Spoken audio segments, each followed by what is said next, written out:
Good morning student. आज हम लोग पढ़ने वाले हैं 12th अकाउंटेंसी में कि कैसे न्यू रेशियो का जो क्वेश्चन होता है व्हेन इंस्ट्रक्शंस आर गिवन, ये एक नए तरीके से लिख कर आता है। इसके पहले हम इसी टॉपिक के 3 क्वेश्चन जो है वो ऑलरेडी देख चुके हैं। ये हमारा चौथा क्वेश्चन है। इस क्वेश्चन की अगर मैं बात करूं तो देखिए, आज हमने लिखा है कि A and B are partners in the ratio of 3:2। तो ए और बी जो है वो यहाँ 3:2 के पार्टनर हैं। They admitted C as a new partner and A sacrifices half of his share and B sacrifices 1/4 of his share. इस सवाल में नया क्या है? इस सवाल में नया ये है कि सबसे पहले आप जितने भी पुराने सवाल देखेंगे उसमें लिखा रहता था they admitted C for 1/4 share 1/5 share. आज के क्वेश्चन में ऐसा कुछ नहीं है, लेकिन आज एक नई लाइन है, ए सेक्रीफाइसेस। यहाँ सी एक्वायर नहीं कर रहा है, बल्कि ए दे रहा है अपने शेयर का हाफ और बी दे रहा है अपने शेयर का 1/4। तो ये नई टर्म है। देखिए, A sacrifices half of his share and B sacrifices 1/4 of his share. तो यहाँ पर 1/4 और हाफ जो है वो खुद के शेयर का निकाला जा रहा है। मतलब इंस्ट्रक्शंस तो गिवन है, हम अभी भी फर्म के प्रॉफिट को 1 नहीं मानेंगे। हम हमेशा ही पहले सेक्रीफाइस निकालेंगे, बाद में शेयर निकालेंगे। तो अब ऐसे क्वेश्चन को सॉल्व करने के लिए जो नया टर्म है वो क्या है? तो नई टर्म केवल इतनी है, half of his share and 1/4 of his share. तो ये half and 1/4 of his share क्या होता है, अब हम इसको स्टेप बाय स्टेप यहाँ पर समझते हैं। देखिए, अगर हम बात करें तो यहाँ जो रेशो है ए बी सी का, ए बी और सी, ए और बी का रेशो मुझे पता है 3:2 यानी 3/5 एंड 2/5। अब यहाँ ए सेक्रीफाइस कर रहा है, बी सेक्रीफाइस कर रहा है, पर उनके खुद के शेयर का यानी 3/5 का और 2/5 का। यहाँ सी का जो शेयर है वो आपको गिवन ही नहीं है, आपको खुद को निकालना पड़ेगा। तो क्या करेंगे? सबसे पहले हम निकालेंगे सेक्रीफाइस।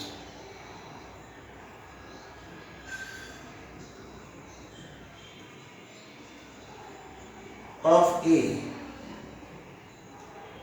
तो क्वेश्चन में लिखा है A sacrifices half of his share, उसके खुद के शेयर का आधा। तो ए का शेयर कितना है? ए का शेयर है यहाँ पर 3/5 यानी 3/5 का हाफ। ये हो गया 3/10। ऐसे ही निकालेंगे सेक्रीफाइस ऑफ बी। बी ने सेक्रीफाइस किया 1/4 ऑफ हिज शेयर, खुद के शेयर का 1/4। तो बी का खुद का शेयर क्या था? 2/5 था। तो यहाँ लिखेंगे 2/5, इसका 1/4 यानी 2/20। तो यहाँ पर देखिए, हमने यहाँ ए का भी सेक्रीफाइस निकाल लिया है और बी का भी सेक्रीफाइस निकाल लिया है। अब हम बात करेंगे कि यहाँ पर हमको आगे जो शेयर निकालने हैं वो ए के, बी के और सी के निकालने पड़ेंगे। तो हम सबसे पहले ए का शेयर निकालते हैं। देखिए, तो ये हुआ ए शेयर। तो ए का शेयर कैसे निकलेगा? तो ए का शेयर निकालने के लिए क्या करना होगा? जो पहले ए का हिस्सा था 3/5, उसमें से जो सेक्रीफाइस किया है उसको हम माइनस कर देंगे। तो ए का शेयर था 3/5, उसने सेक्रीफाइस किया 3/10। तो 5 और 10 का एलसीएम 10 आ गया। ये हो गया 6 और ये हो गया 3 यानी 3/10। फिर हम निकालेंगे बी का शेयर। तो बी का जो शेयर है वो है 2/5 माइनस 2/20। तो ये आ गया 20। 8 - 2 6/20। लेकिन जो हम रोज़ किया करते थे, जो हम रोज़ सीखते थे, उसके कंपैरिजन में ये क्वेश्चन में थोड़ा सा एक चीज़ नहीं है। देखिए, अगर मैं यहाँ सी के शेयर की बात करूँ तो रोज़ मैं कहता था कि देखिए 10 में से 3 रुपये ए के हो गए, और यहाँ पर भी 10 ही आता था, उस 10 में से 6 रुपये बी के हो गए। पर आज मैं ऐसा नहीं कह सकता। आज यहाँ क्या हो गया, 10 में से 3 ए के हैं पर 20 में से 6 बी के हैं। तो जो डिनोमिनेटर है ए और बी का वो इक्वल नहीं है बल्कि डिफरेंट है, अलग अलग है।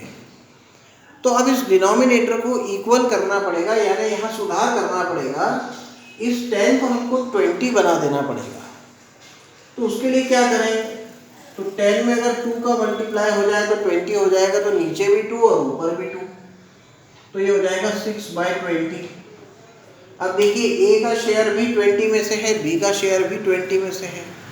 तो ए का शेयर भी 20 में से हो गया, बी का शेयर भी 20 में से हो गया।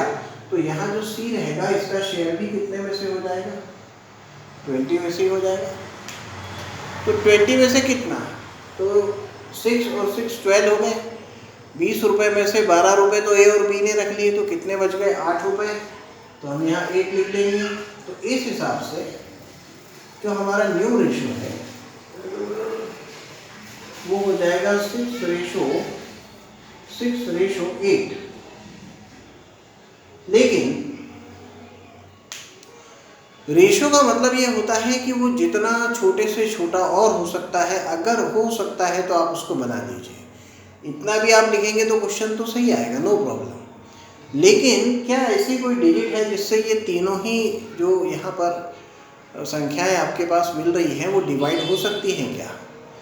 अगर वो हो सकती है, रेशो और छोटा हो सकता है, एक कोई भी कॉमन नंबर ऐसा हो जिसकी वजह से ऐसा हो जाए, तो हमको पहले उससे उसको डिवाइड कर लेना है। फॉर एग्जांपल अगर मैं इसको डिवाइडेड बाय 2 कर दूँ, क्योंकि 2 के टेबल में 6 भी आएगा, 6 भी आएगा, 8 भी आएगा, तो ये कैंसिल हो जाएगा और जो रेशो है वो हमारा काफ़ी छोटा हो जाएगा। तो मैं अगर 2 से डिवाइड कर दूँ, डिवाइडेड बाय 2 आपको याद रहे इसलिए, तो ये हो जाएगा 3:3:4। तो इन दोनों में से अगर आप कोई भी सॉल्यूशन करते हैं, अगर आप इतना भी लिखते हैं 6, 6, 8 तो भी सही है। डिवाइड बाय 2 करके उसको और छोटा बनाते हैं तो वो जो पोर्शन है वो भी अपने आप में एकदम सही कहलाएगा, इसमें कोई गड़बड़ी नहीं होगी। तो यहाँ पर देखिए हमने सीख लिया 6:8 को हमने 2 से डिवाइड किया तो 3:3:4 आ गया। तो इस प्रकार से जो रेशो है हमारा वो अपने आप में कैसा हो गया, एकदम छोटा हो गया। लेकिन इसी क्वेश्चन में एक चीज़ है, कई बार ये पूछ लिया जाता है कि फाइंड आउट सैक्रिफाइसिंग रेशो। आपको सैक्रिफाइसिंग रेशो निकाल के दिखाना है। तो अब मान लीजिए अगर मैं इसी क्वेश्चन में कह देता कि find out new profit sharing ratio and sacrificing ratio,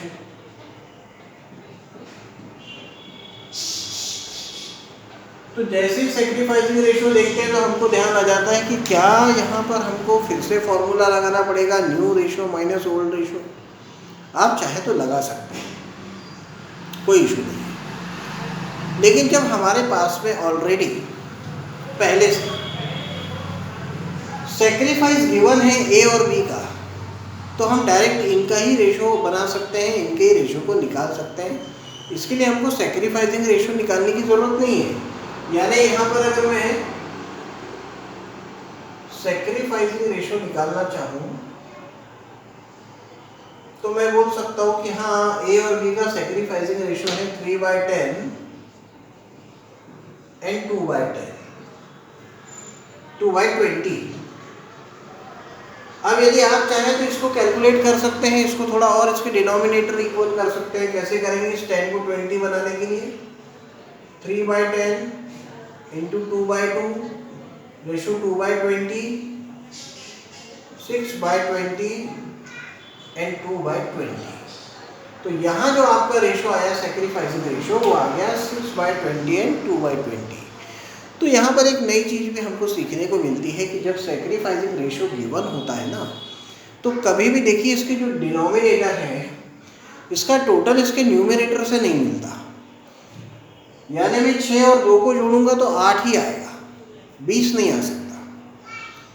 तो ये एक पहचान होती है कि ऑलरेडी क्वेश्चन में जो है वो सेक्रीफाइस गिवन है, पहले से दिया हुआ है। तो देखिए इस क्वेश्चन के साथ आपने पहले ही जो फर्स्ट टॉपिक था इसका calculate new profit sharing ratio, ये हमने अच्छे तरीके से पूरे क्वेश्चंस इसके समझ लिए हैं। अब आप उनके क्वेश्चंस भी कर सकते हैं। इसमें हमने एक प्रकार पढ़ा जिसमें कोई इंस्ट्रक्शंस गिवन नहीं थे। दूसरा प्रकार भी हमने पढ़ा जिसके हमने 3 से 4 सवाल देखे हैं। ये चारों प्रकार आपको बुक में मिलेंगे जिसमें कि पहले से इंस्ट्रक्शंस गिवन थे। तो अब ऐसी कंडीशन में जो आपने अभी तक का ये portion admission of new partner का देखा है, इसमें आपने समझ लिया है कि किस तरीके से न्यू प्रॉफिट शेयरिंग रेशोज़ को कैलकुलेट किया जाता है। ये आपको बहुत अच्छी तरीके से प्रिपेयर रखना है, क्योंकि अब आगे आने वाले जो क्वेश्चंस रहेंगे उसमें हमको इसका काम पड़ेगा और वहाँ पर जो है वो इस क्वेश्चन के माध्यम से ही हम आगे का सवाल हल कर पाएंगे।